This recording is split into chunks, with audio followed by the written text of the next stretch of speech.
Fala pessoal, então vamos para a nossa aula de Química. Então hoje vamos falar sobre o quê? Vamos falar sobre a distribuição eletrônica. Nós vimos na parte de atomística que nós estudamos o quê? A composição do núcleo. Hoje a gente vai começar a estudar o quê? A eletrosfera. Então, como nós falamos nas outras aulas, o átomo ele possui um núcleo central e ao redor deles eu tenho os elétrons. E o caminho que o elétron faz ao redor do núcleo eu chamo de camada. E aí o átomo pode ter no máximo 7 camadas, correto? E aí eu vou ver essas camadas, eu vou chamar de K, L, M, N, O, P e Q. E aí nós vamos ver o seguinte, a quantidade máxima de elétrons em cada camada dessa será 1. Terá o valor, tá? E aí eu vou ver, e esse valor você tem que gravar.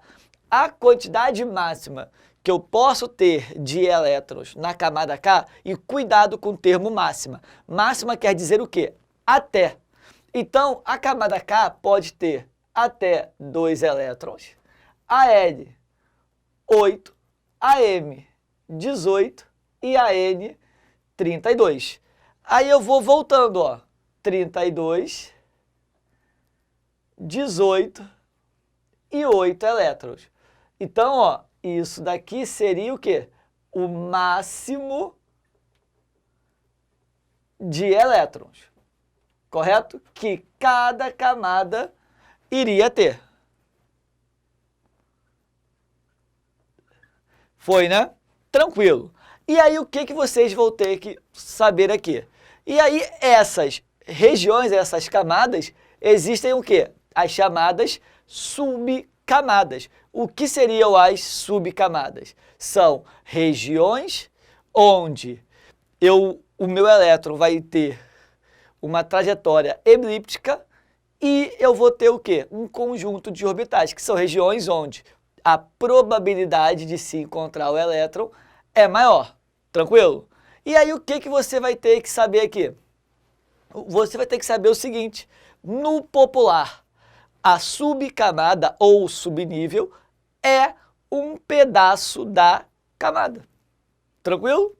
É um pedacinho. Então, eu vou representar pela letra S, P, D e F. E também terá o quê?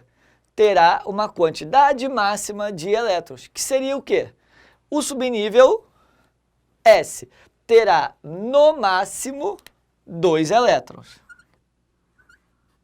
O P, ó, eu vou ter no máximo 6, o D 10 e o F no máximo 14 elétrons, correto?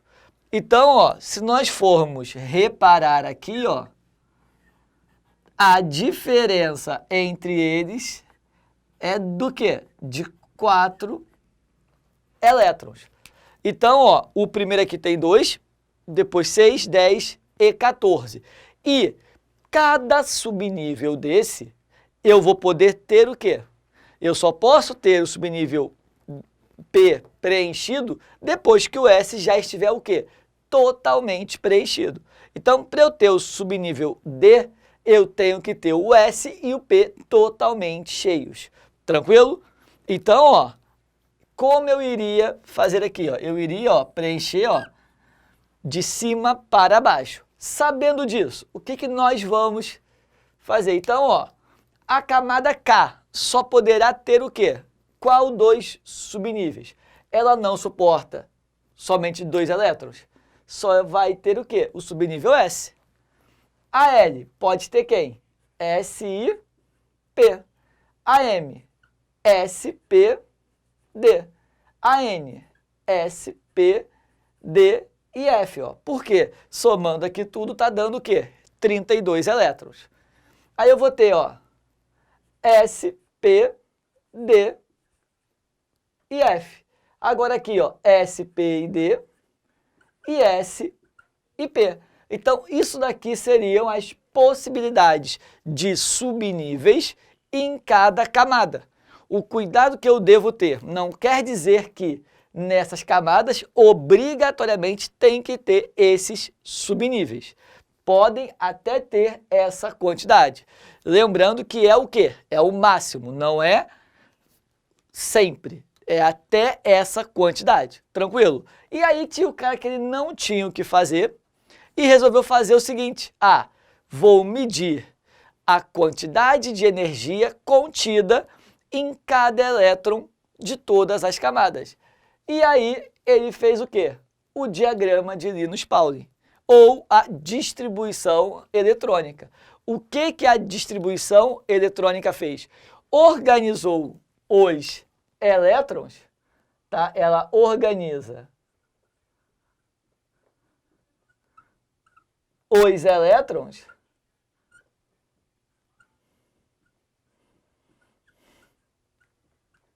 em ordem crescente de energia.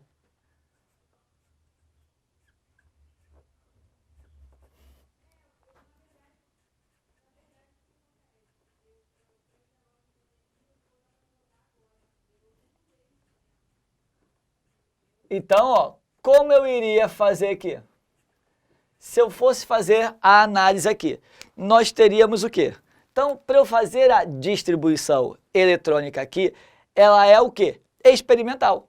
Ela sendo experimental, vocês vão ter que armar o diagrama. Então, como o diagrama de Linus-Pauling organiza os elétrons em ordem crescente de energia, como vocês iriam armar? Vocês vão pensar eu falando o seguinte, eu falando só pão dá fome. Como eu sou gago, eu vou o quê? Repetir. Então, ficaria como? Só pão dá.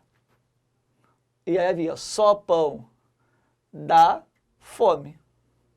Agora é só eu voltar, só pão dá fome, só pão dá, e aqui, só pão. Correto? E aí, o que eu vou ter aqui, Só para não ficar tão torto aqui, O S é 2, O P, no máximo, não são 6? O D não são 10? E o F seria o quê? 14. E aí, o que eu vou ter que fazer? Na frente dele, eu vou colocar o quê? As camadas, correto? Então, ficaria como? Primeira camada, segunda, terceira, quarta, quinta,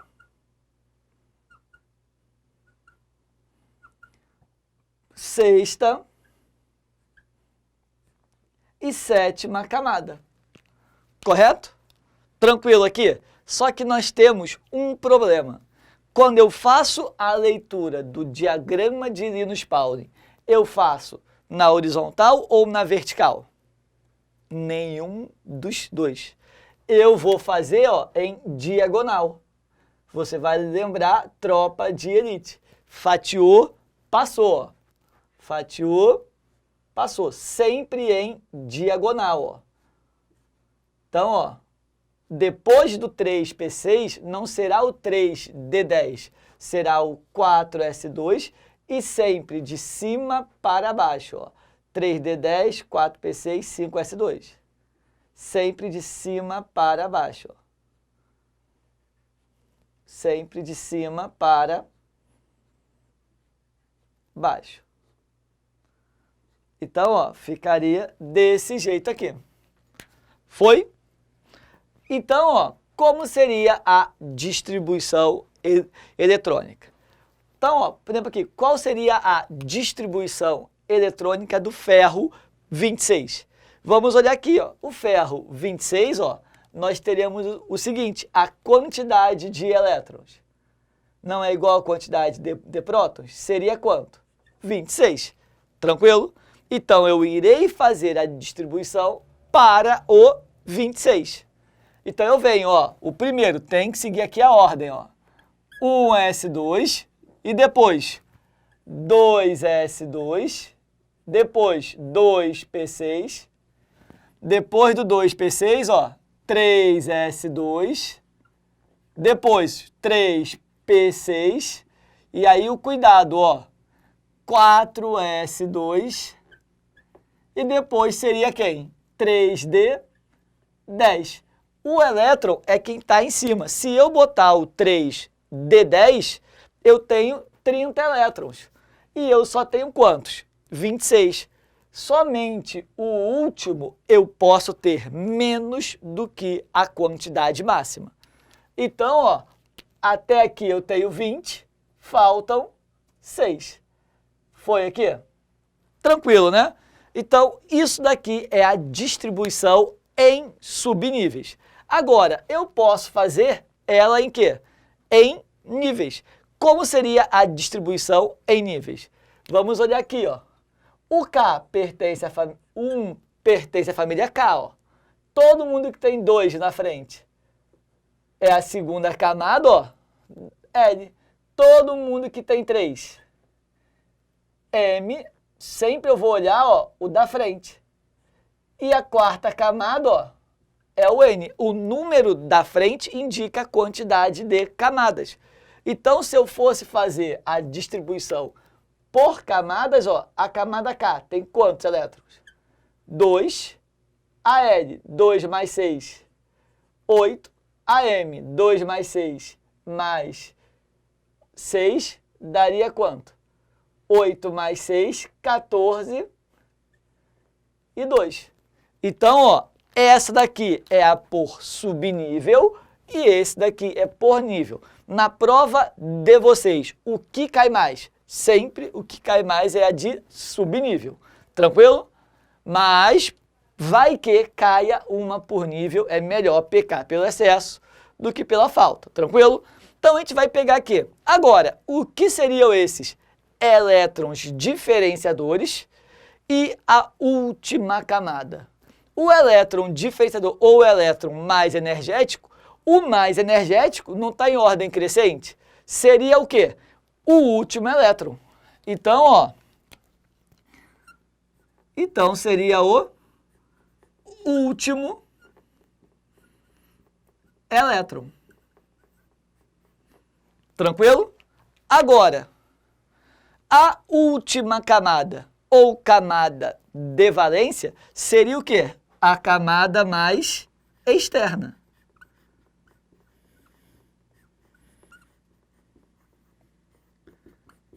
No popular, a camada mais externa é aquela que tem o quê? O maior número na parte da frente. Então, ó, é esse número aqui que indica a camada. Logo, quem tiver o maior número será a última camada. Então, ó, analisando aqui, no ferro aqui, quem seria o elétron diferenciador e quem seria a última camada?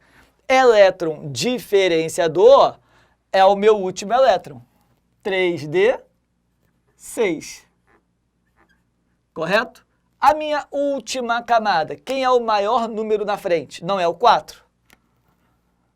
Então, ó, seria quem? Só tenho ele, 4s2. O 4 é a camada N, que no caso aqui tem 2 elétrons, correto?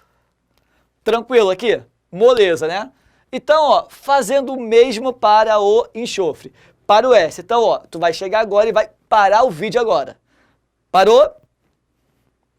Continuando. Então, ó, vocês já fizeram a distribuição, então vamos o quê? Vamos corrigir, tá? Vocês pararam no tempo anterior, fizeram e vamos corrigir aqui. O S ficaria como? Eu iria fazer aqui o seguinte, ó. 1s2, ó, e depois 2s2, depois 2p6. Aqui, 3s2, depois, ó, 3p4, 16. Correto? Foi, né? Se eu fosse fazer por camadas, a primeira camada, ó, é o 1. Tem quantos elétrons? 2. A segunda é quem tem 2 na frente, ó. 6 mais 2, 8. E a terceira, ó, quem tem 3 na frente, 6. Olhando aqui, ó, eu vou ter o seguinte, a minha última camada e o meu elétron diferenciador seriam quantos? Se eu fosse fazer aqui, ó, a última camada é o maior número na frente. O cuidado aqui, ó, eu tenho 2, 3. Se eu tiver 2 sendo o maior, eu utilizo os 2, não posso esquecer disso. Então, ó, seria 3s2 e 3p4. E a camada 3 é a camada M, então a minha última camada é o M, com 6 elétrons. Já o elétron diferenciador seria quem? O último que eu escrevi, 3p4, mesmo que eu tenha um outro elétron na minha última camada. Até aqui, tranquilo, né? Fácil. Então, agora, vamos fazer a distribuição por íons. A distribuição por íons, nós vamos ter o seguinte, tá? Nós vamos ter, ó, moleza. Se eu tenho mais 2, eu perdi 2 elétrons. Então, eu vou vir aqui, ó, vou fazer a distribuição para o 24. Então, ó, 1s2, 2s2, 2p6, 3s2, 3p6, 4s2 e 3d. Agora aqui, ó, 4. Moleza, é igual ao outro. Sim, mas tem um problema. Isso aqui está certo. 24 elétrons, ele perdeu 2. Só que se você fizer a distribuição desse jeito aqui, está errado. Mas, presunto, por que você escreveu assim? Por quê? Isso aqui é algo intuitivo, vocês sempre fazem isso. É para chamar a atenção de vocês. O que vocês têm que saber? Que sempre quem ganha e quem perde elétrons é a última camada. Então, sempre que eu tiver íons, primeiro eu faço para o átomo neutro e depois eu retiro da sua última camada. Então, ó, fazendo aqui, ó, eu vou vir aqui, ó, 1s2, 2s2, 2p6, 3s2, 3p6, 4s2 e 3d6. Quem é a sua última camada? Quem é o maior número na frente? Não é o 4s2? Sendo 4s2, ó, ele vai perder os seus únicos 2 elétrons. Logo, essa camada passa a não existir mais. Então, ó, a resposta para essa distribuição, ó, ficaria 1s2, 2s2, 2p6, 3s2, 3p6 e 3d6. Correto? Caso seja um ânion, ou seja, caso seja um negativo, ele ganha elétrons. Eu faço do mesmo jeito, ó. Vou fazer para o átomo neutro, para o 35, 2s2, ó, 2p6, 3s2, 3p6, 4s2, 3d10 e 4p5. Quem é a sua última camada? Não é o 4s2 e o 4p5? É o maior número na frente. Então, seria o 4. Ele não quer ganhar um elétron. Se tiver o menos, ó, é menos 1. Então, ó, aqui, ó, entre esses dois, o mais externo é o p. Então, ele vai querer ganhar 1. Então, ficaria o quê? 4p6 e o número de elétrons, ó, 36. Correto? Fácil, né? Então, ó, comente com o seu nome. E dê o like.